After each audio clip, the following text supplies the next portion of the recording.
درود اللهم صل على سيدنا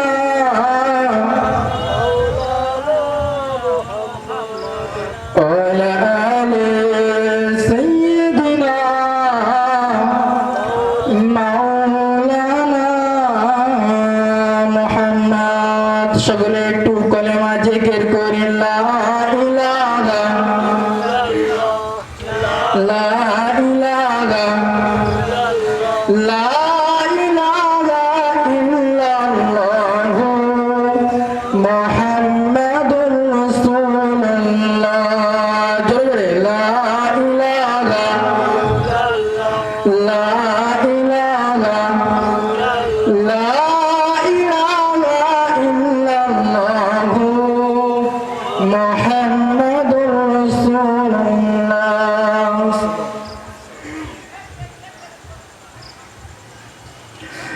রহমান তুমি রহমান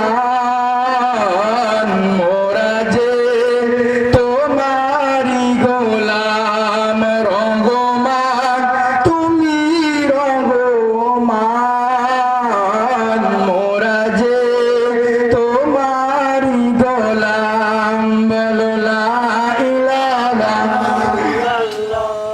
লা ইলাহা লা ইলাহা ইল্লাল্লাহু মুহাম্মাদুর রাসূলুল্লাহ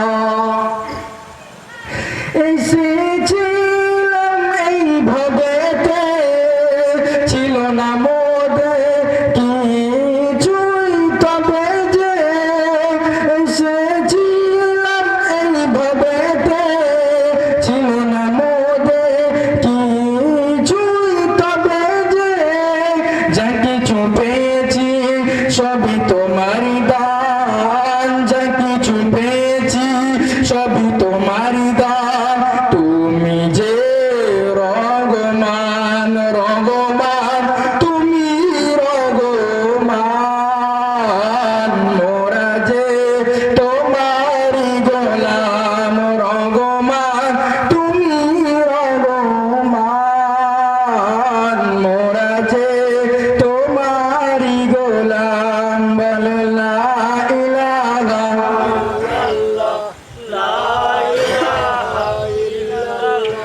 লা ইলাহা ইল্লাল্লাহু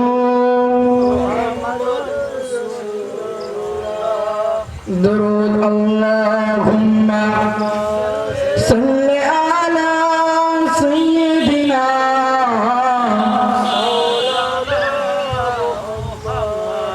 وعلى آل سيدنا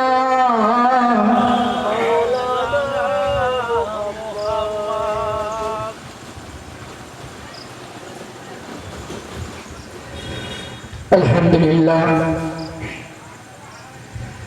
হাত নাতের পরে আমি আমার মূল বক্তব্য দিকে ধাবিত হলাম।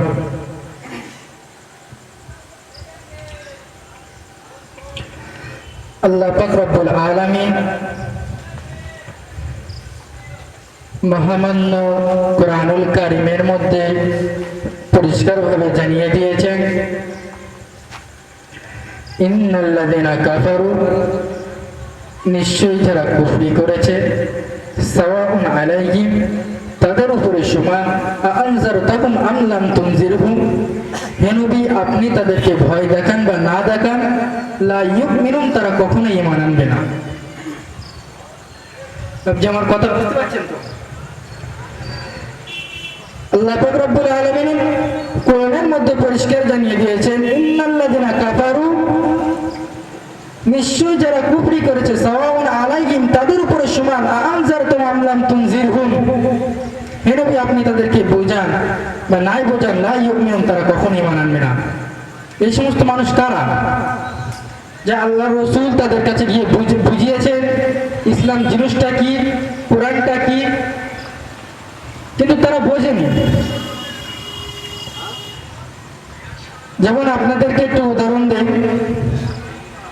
আল্লাহ রসুলের রক্তের সম্পর্ক নিজের চাচারা ছিলেন। আবু জেহেল, আবু লাহাব, তারা আল্লাহ রসুলের কাছের ব্যক্তি ছিলেন তো, কিন্তু তারা কি ঈমান নিয়েছিল? নিয়েছিনি। অথচ আপনি খেয়াল করে দেখবেন, হাবশী দেশ, যার সাথে আল্লাহ রসুলের কোনো সম্পর্ক ছিল না, সেই হাবশী দেশের বিলাল পর্যন্ত আল্লাহ রসুলের প্রতি ঈমান এনেছে, কিন্তু নিজের চাচা আবু জেহেল, আবু লাহাব এরা কিন্তু ঈমান আনে। এমনকি সেই ফার্সি দেশ, যেটি আল্লাহ রসুল চিনত না, জানতো না, সালমান ফার্সি, তিনিও পর্যন্ত ঈমান নিয়েছে, কিন্তু নিজের চাচারা ঈমান নিয়ে আসলো না। আমার বাপজিরা, ভালো করে শুনবেন, ভালো করে বোঝার চেষ্টা করবেন। আল্লাহ পাক রব্বুল আলামিন কোরআনের মধ্যে পরিষ্কার জানিয়ে দিয়েছেন, ইন্নাল্লাযিনা কাফারু, নিশ্চয় যারা কুফরি করেছে, সাওয়াউন আলাইহিম, তাদের উপর সমান, আনজারতাকুম আম লাম তুনজিরহুম, হে নবী আপনি তাদেরকে ভয় দেখান বা না দেখান, লা ইউমিনুন, তারা কখনো ঈমান আনবে না। জি, আবু জেহেল, আবু লাহাব, যাদের কিনা রক্তের সম্পর্ক, তারা ঈমান আনলো না। আর সাহাবারা, যারা কিনা আল্লাহ রসুলকে চিনতো না, জানতো না, তারা ঈমান এনে ফেললো। কি আজব ব্যাপার! সাহাবারা শুধুমাত্র যে দিলে অন্তরে বিশ্বাস করেছে যে আল্লাহ, আল্লাহ রসুল এক, যে কোরআন এক, কোরআন একটি সত্যবাদী কিতাব, শুধু এতটাই নাই, তাদের দিলে, তাদের মনে, অন্তরে একটি ভয় ছিল, আল্লাহর ভয়, যে আমরা, আল্লাহ রসুল তাদেরকে বোঝাচ্ছেন, ও আমার সাহাবারা, দুনিয়ার বুকে চলতে হলে কোরআন মতো ভেবে চলতে হবে। আল্লাহ পাক রব্বুল আলামিন কোরআনকে নাজিল করেছে একটা মানুষের গাইডলাইন হিসেবে। আমার কথা বুঝতে পারছেন তো? আল্লাহ রাসূল সাহাবাদের কাছে গিয়ে বললেন, ও আমার সাহাবারা, আল্লাহ পাক রব্বুল আলামিন এই কোরআনটা মানুষের গাইডলাইন হিসেবে বানিয়েছে। কোনটা হালাল, কোনটা হক, কোনটা হারাম, এই কোরআনের মধ্যে সব বলে দেওয়া হয়েছে।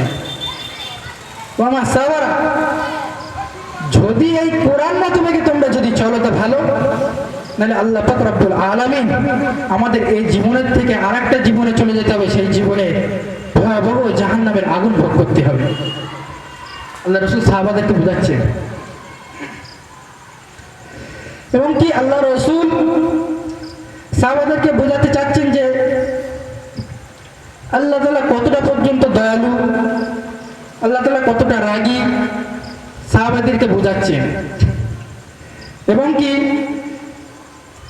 সাহাবারা আল্লাহ রসুলের কথা একভাবে মেনে নিয়ে ঈমান আনলো, তারা আল্লাহর প্রতি ভয় করতে লাগলো।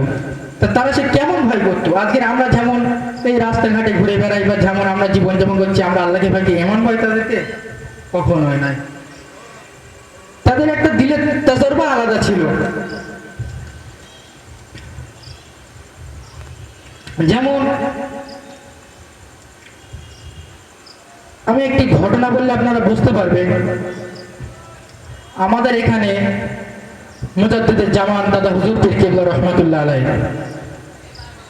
ঠিক এরকম ভাবে আপনি একটু ইউপি সাইডে যাবেন, যারা আজমিরে গিয়েছে তাদের কাছে জিজ্ঞাসা করলে পাওয়া যাবে যে ইউপি সাইডে যে কোনো অলিতে গলিতে বা যে কোনো একটা জায়গায় গিয়ে যদি একবার নাম করেন মাওলানা আশরাফ আলী থানভী, পুরো এই ভারতবর্ষের যে কোনো কোনায় গিয়ে যদি একবার নাম করেন মাওলানা আশরাফ আলী থানভী, সারা লোক এক নামে চেনে তাকে, হাকিমুল উম্মত, যাকে বলা হয় উম্মতের ডাক্তার। তো সেই মাওলানা আশরাফ আলী থানভীকে হাকিমুল উম্মত কেন বলা হলো? তিনি ফিকহ শাস্ত্রে, মসলা মাসাইল ফিকহ শাস্ত্রে একটি বড় পণ্ডিত্য লাভ করে। তো সেই হাকিমুল উম্মত আমাদের এখানে যেরকম মুজাদ্দিদুল জামান দাদা হুজুর পীর কেবলা রহমাতুল্লাহ, ঠিক তৎকালীন জামানায় সেখানকার পীর সাহেব ছিলেন সেই হাকিমুল উম্মত মাওলানা আশরাফ আলী থানভী রাহিমাহুল্লাহ।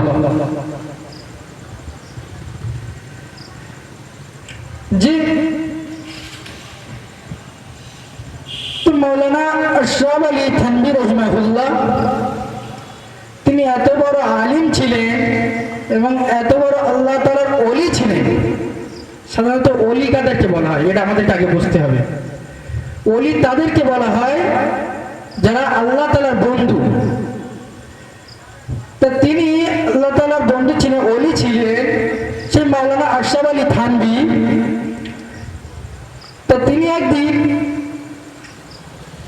তার এক ভক্তর বাড়িতে দাওয়াতে যান। যেমন সাধারণত আমরা হুজুরদেরকে দাওয়াত করে নিয়ে আসি বাড়িতে, তা সেই মাওলানা আশরাফ আলী থানভী তিনি তারা সেই ভক্তের বাড়িতে দাওয়াতে যান। দাওয়াত গ্রহণ করলো, তারা বাড়িতে গেল।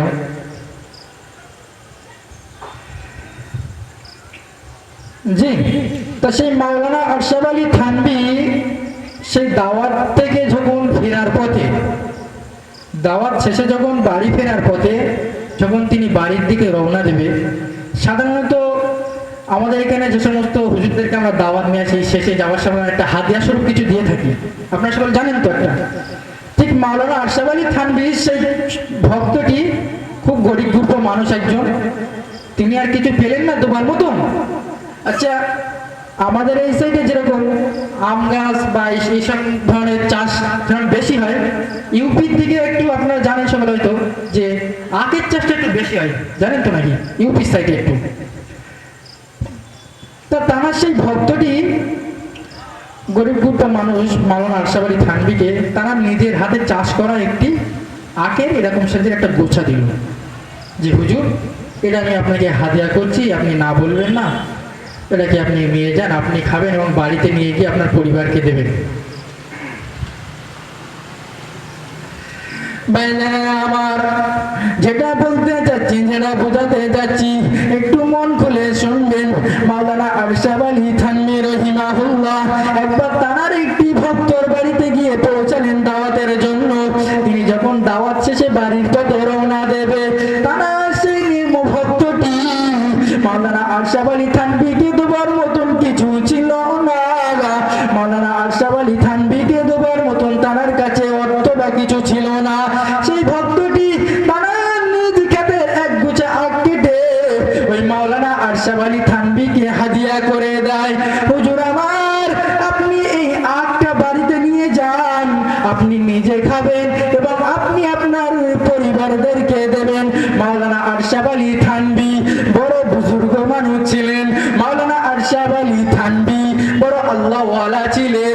মাওলানা আশরাফ আলী থানভী রাহিমাহুল্লাহ তিনি সেই আখের গুছাটা নিয়ে তিনি বাড়ির পথে রওনা দেয়। জি, মাওলানা আশরাফ আলী থানভী রাহিমাহুল্লাহ তিনি সেই আখটা নিয়ে তিনি বাড়ির পথে রওনা দেয়। জি, আজ তৎকালীন জামানায় বেশিরভাগ আপনারা দেখি যে কোনো দু জায়গায় যেতে হলে যানবাহনে বাইক বা চার চাকায় করে যাওয়া হয়, কিন্তু আগে তৎকালীন জামানায় বেশিরভাগ সফর করা হতো ট্রেনের মাধ্যমে। তো মাওলানা আশরাফ আলী থানভী রাহিমাহুল্লাহ তিনি ট্রেন স্টেশনে চলে যায় বাড়ির পথে রওনা দেওয়ার জন্য। আমার কথা বুঝতে পারছেন তো? তো সেই মাওলানা আশরাফ আলী থানভী রাহিমাহুল্লাহ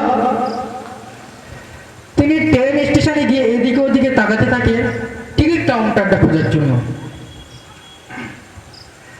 তো মাওলানা আশরাফ আলী থানভী যখন স্টেশনে এদিকে ওদিকে খোঁজাখুঁজি করে দেখে অনেক দূরে একটি ঝুঁকির মতন একটি টিকিট কাউন্টার।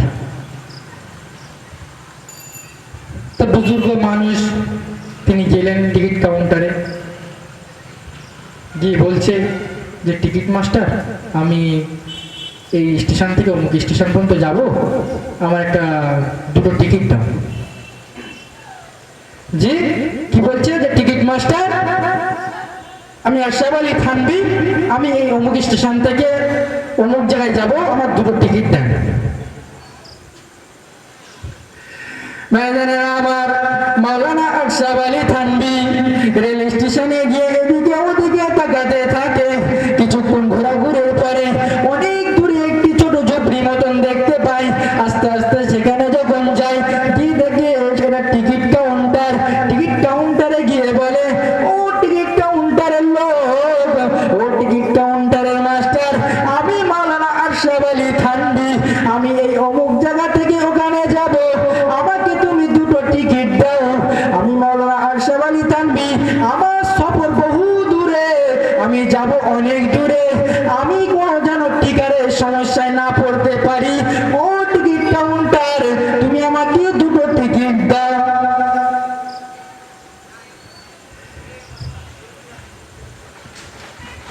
টিকিট কাউন্টারের লোকটি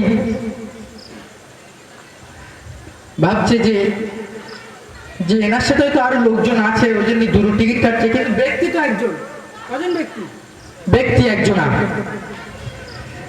টিকিট কাউন্টারের লোকটি অনেকক্ষণ তানার দিকে একটি দৃষ্টিতে তাকিয়ে থাকে। তারপরে তানাকে জিজ্ঞাসা করলো যে মাওলানা সাহেব, আপনি তো ব্যক্তি একজন, আর তার টিকিট কেন বলো তো দুজনের জন্য কাটছো? তো তখন সেই মাওলানা আশরাফ আলী থানভী রাহিমাহুল্লাহ, আল্লাহর ওলি বান্দা, তিনি তাকে বলছেন যে টিকিট কাউন্টারের লোক, আমার যে এই ব্যাগের মধ্যে কিছু আখ আছে, আমি এক ভক্তের বাড়ি থেকে বাড়িতে নিয়ে যাচ্ছি, এই আখের জন্য আমি টিকিট কাটবো একটা। সেই টিকিট কাউন্টারের লোকটি যখন মাওলানা আশরাফ আলী থানভী রাহিমাহুল্লাহর মুখে এই কথাটা শুনলো, তিনি অবাক হয়ে গেলেন। তিনি তখন ভাবতে লাগলেন, বুজুর্গ মানুষ, বয়স্ক মানুষ, জানে না বোঝে না, ওই জন্য হয়তো ব্যাগের জন্য টিকিট কাটছে। আচ্ছা, আমরা যদি এখান থেকে শিয়ালদা থেকে হাসনাবাদে যাই, আচ্ছা আমাদের সাথে যদি ব্যাগ পাত্র থাকে, তার জন্য কি আমরা টিকিট কাটবো? কাটেন না।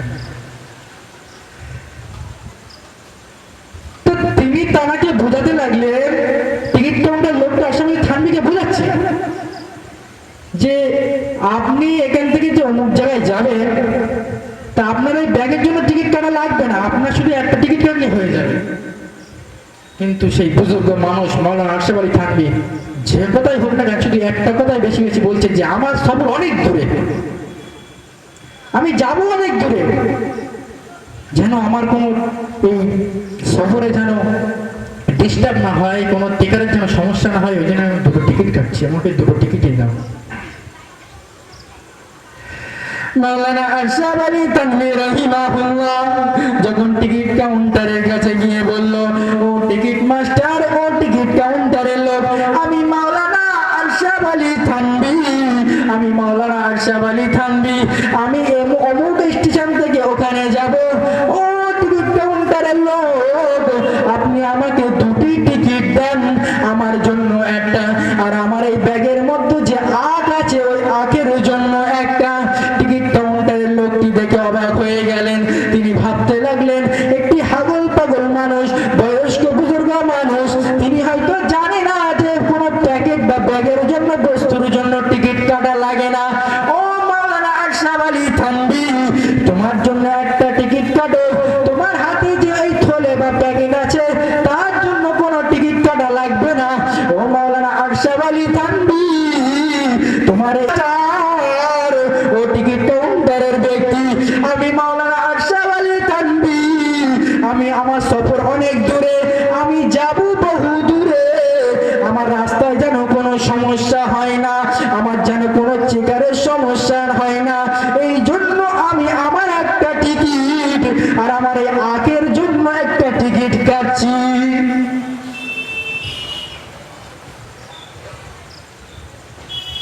জি, মাওলানা আশরাফ আলী থানভী রাহিমাহুল্লাহ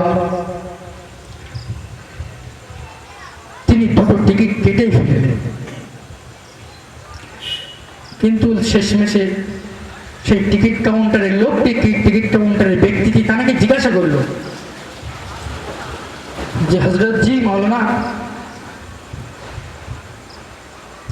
তা টিকিট নেই দুটো কাটলে, তা তোমার সফর বলতো? তা বললো, কি বলছে, আমার সফর শুধু অনেক দূর, শুধু এই একটাই কথা বলছে। জি, আমরা যদি আপনারা একটু ভাবেন, আমরা যদি শিয়ালদা থেকে ট্রেনে উঠি, বুঝতে পারছেন তোমার কথা, শিয়ালদা থেকে যদি ট্রেনে উঠি, খুব বেশি বেশি আমাদের গন্তব্য কত থাকবে? হাসনাবাদ, লোকাল হাসনাবাদ পর্যন্ত, তাই তো নাকি? বা ওই সাইডে যদি শিয়ালদা থেকে ট্রেন ধরি, ওই সাইডে আর একটা ইয়ে আছে, ওই আপনার ক্যানিং পর্যন্ত যাবে, তার বেশি তো আর যাওয়া যাবে না, ওখানে গিয়ে আমাদের লেবে যেতে হবে।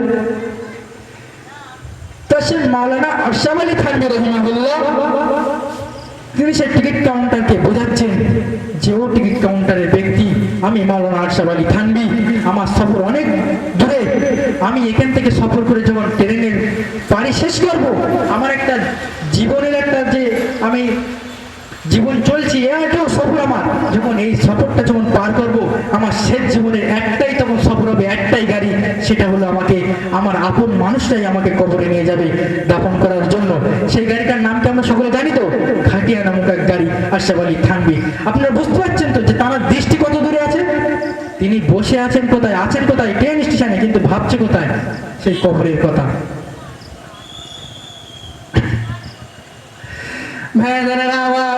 মাওলানা আশরাফ আলী থানভী রাহিমাহুল্লাহ তিনি সেই টিকিট কাউন্টারকে বুঝাতে লাগলো, ও টিকিট কাউন্টারের ব্যক্তি, ও টিকিট মাস্টার, আমি মাওলানা আশরাফ আলী থানভী, আমি মাওলানা আশরাফ আলী থানভী, আমার সফর অনেক দূরে, আমি যাব অনেক দূরে, আমি মাওলানা আশরাফ আলী থানভী, এই ট্রেন থেকে নামার পরে আমার সফর শেষ হলো না, আমার যাত্রাটা শেষ হলো না। মাওলানা আশরাফ আলী থানভী বলতে লাগলো, এই ট্রেন থেকে নামার পরে আমি একটি জীবনে চলছি, সেটাও আমার সফর, তবু আমার যাত্রাটা শেষ হলো না। ও টিকিট কাউন্টারের ব্যক্তি, ও টিকিট মাস্টার, আমি মাওলানা আশরাফ আলী থানভী, আমার শেষ যাত্রা হলো, আমার লাস্ট যাত্রা হলো, আমার শেষ স্টেপ হলো ওই মঞ্জিল নামক কবর। কবরে আমার হলো শেষ যাত্রা। আমার নিজের মানুষেরা আমার শেষ যানবাহন খাটিয়া নামক যানবাহনে করে আমাকে ওই শেষ যাত্রা কবর পর্যন্ত পৌঁছে দেবে। ওই কবরই হলো আমার শেষ যাত্রা। ও টিকিট কাউন্টারের ব্যক্তি, ও টিকিট কাউন্টারের লোক, আজকে তোমার হয়তো তোমার টেকার হয়তো এই ট্রেনে আমাকে ধরবে না আর একটা টিকিটের জন্য। ও টিকিট কাউন্টারের ব্যক্তি, আমি মাওলানা আশরাফ আলী থানভী যখন এহু জগৎ ছেড়ে যখন পরজগতে চলে যাব, কিয়ামতের ময়দানে মহাশরের দিনে যে আল্লাহ তাআলা যদি আমাকে প্রশ্ন করে, ও আশরাফ আলী থানভী, তুমি তো অমুক দিনে অমুক জায়গা থেকে ট্রেনে উঠেছিলে, ও মাওলানা আশরাফ আলী থানভী, তা তুমি তো তোমার জন্য টিকিট কেটেছিলে, ও মাওলানা আশরাফ আলী থানভী, তোমার ব্যাগে যে একটি আখের গোছা ছিল, ওই আখের টিকিটটা তো তুমি কাটোনি।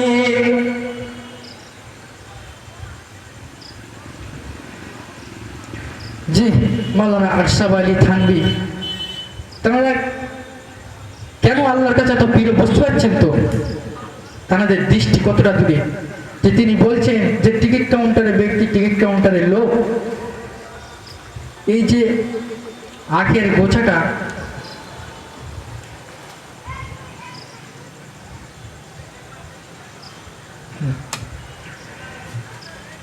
তো সেই মাওলানা আশরাফ আলী থানভী রাহিমাহুল্লাহ তিনি সেই ট্রেন টিকিট কাউন্টারকে বোঝাতে লাগলেন যে আমরা যখন এহু জগৎ ছেড়ে পরজগতে চলে যাব, আমাদের সবাইকে তো ওই কাঠগড়ায় একদিন না একদিন দাঁড়াতে হবে তো নাকি? সেই দিন তো আমি ধরা পড়ে যাব, হয়তো তোমার টেকার হয়তো তোমার এই ট্রেনে আমাকে ধরবে না, হয়তো তোমার টেকার এই ট্রেনে আমাকে কিছু বলবে না। আমি মাওলানা আশরাফ আলী থানভী যখন কাল কিয়ামতের ময়দানে আমাকে তোলা হবে, ওটো মাওলানা আশরাফ আলী থানভী, বলো সেই অমুক দিনে তুমি ওই ট্রেনে তো তোমার নিজের টিকিট কেটেছিলে, কিন্তু তোমার সাথে যে তোমার যে আখ ছিল একটা প্যাকেট, ওই আগের টিকিট কেন কাটোনি?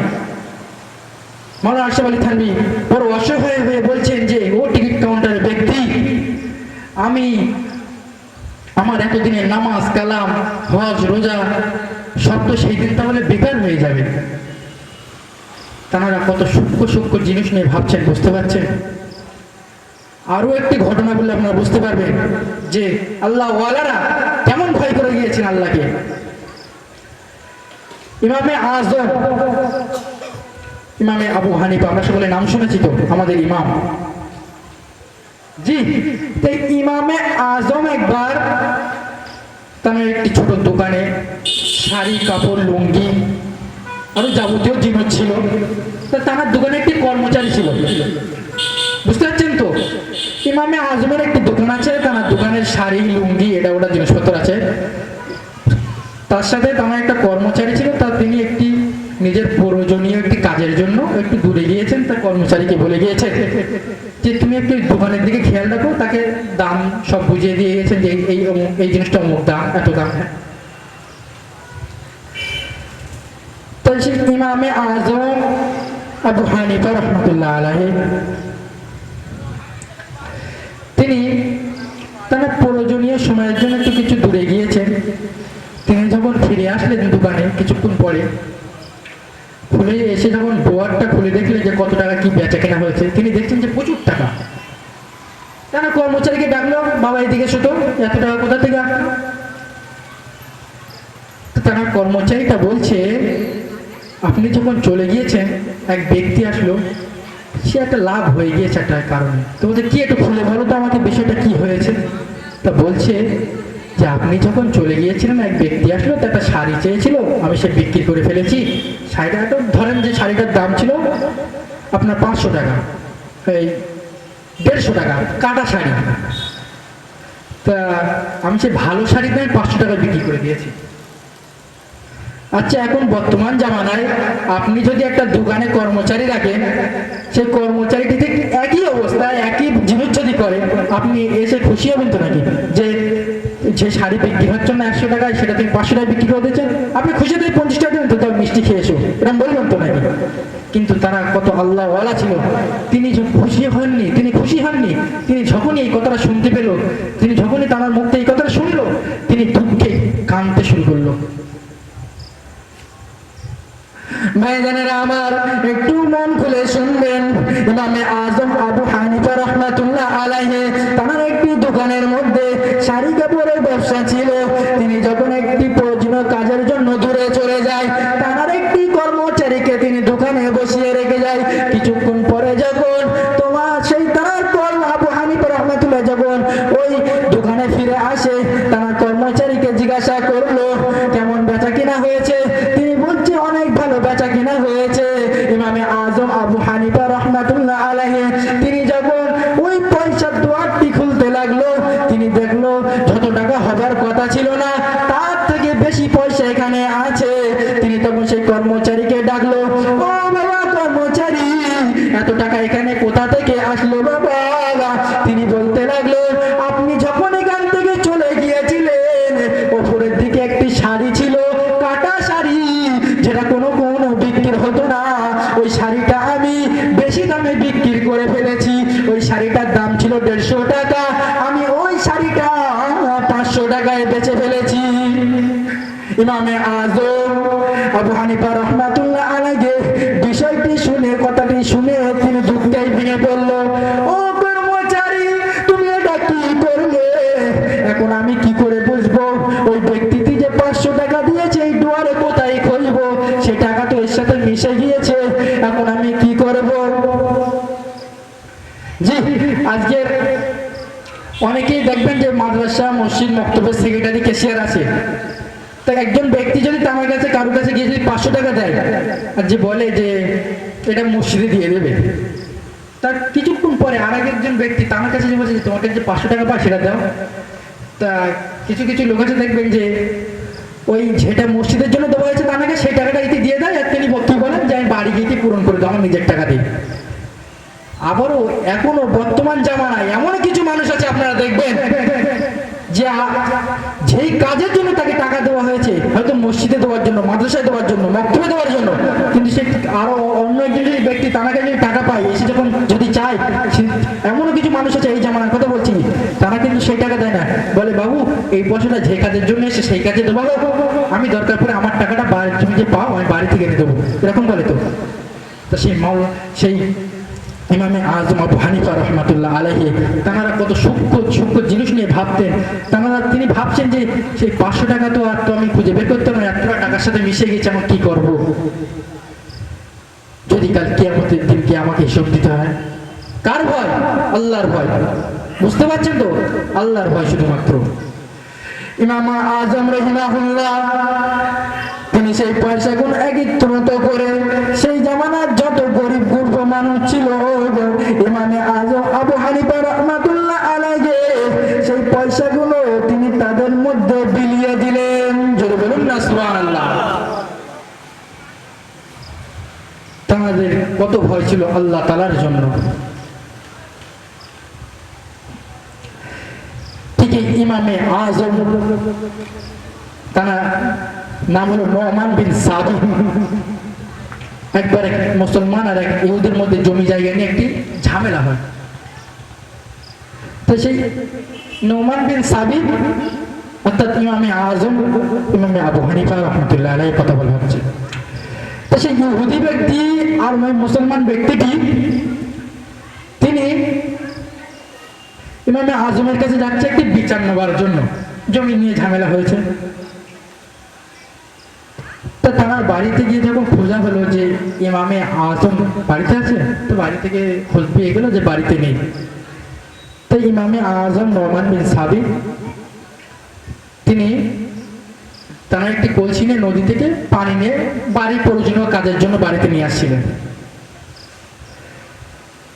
হুজুর শেষের তো বিধান নারায় তাকবীর, নারায় তাকবীর, পানি গোবরা দরবার শরীফ, মামুন সাহেব, নারায় তাকবীর, নারায় তাকবীর।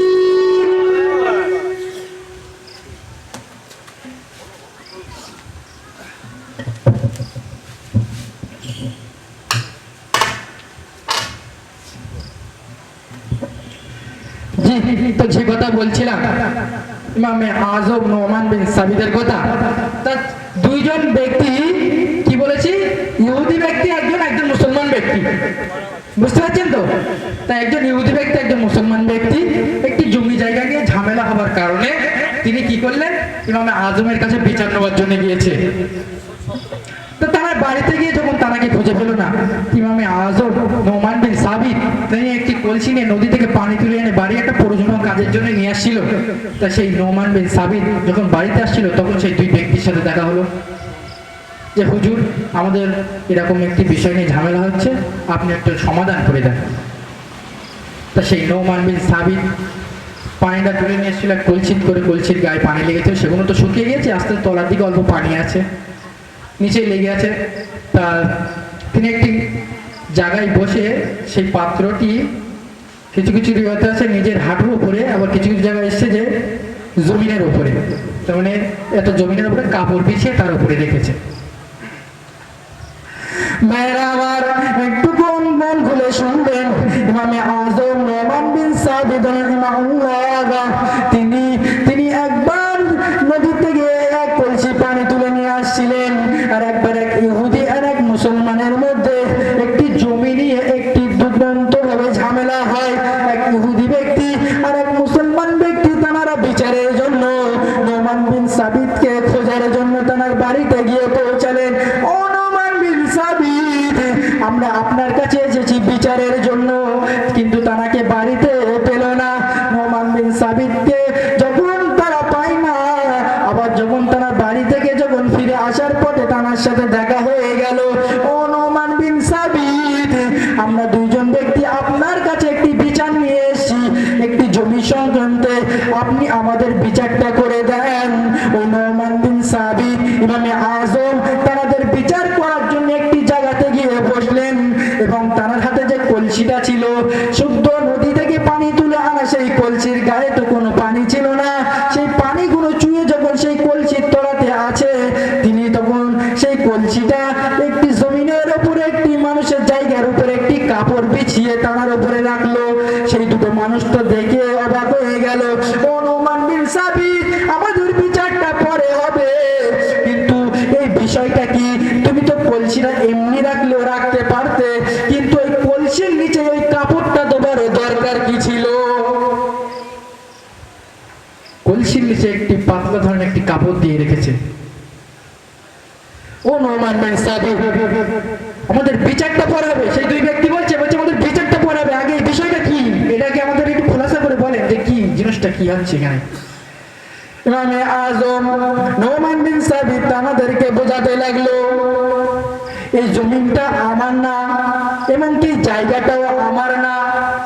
আমি নোমান বিন সাবিত, আমি যখন মারা যাব, আমি নোমান বিন সাবিত, আমার এই কলসিটা যদি আমি কাপড়টা না রেখে যদি রাখতাম, নিচে যে পানিটা লেগে আছে তার কারণে যদি এই জায়গাটাকে কিছু মাটি ধুলা তাতে লেগে যায়, কাল কিয়ামতের ময়দানে মহাশরের দিন আমি নোমান বিন সাবিত আমার নামাজ গুলো, রোজা গুলো, হজ গুলো, যাকাত গুলো, এইগুলো সব বেকার হয়ে যাবে। যদি যার জায়গা, যার জমিন, যার জায়গা, সে যদি কাল কিয়ামতের দিনকে আল্লাহর কাছে সুপারিশ করে, আল্লাহ পাক রব্বুল আলামিন ওই নোমান বিন সাবিত দুনিয়ার বুকে একবার আমাকে না বলে, আমাকে না জিজ্ঞাসা করে আমার জায়গায় কলসি রেখেছিল, ওই কলসির নিচে যে পানিটা ছিল, ওই পানিতে আমার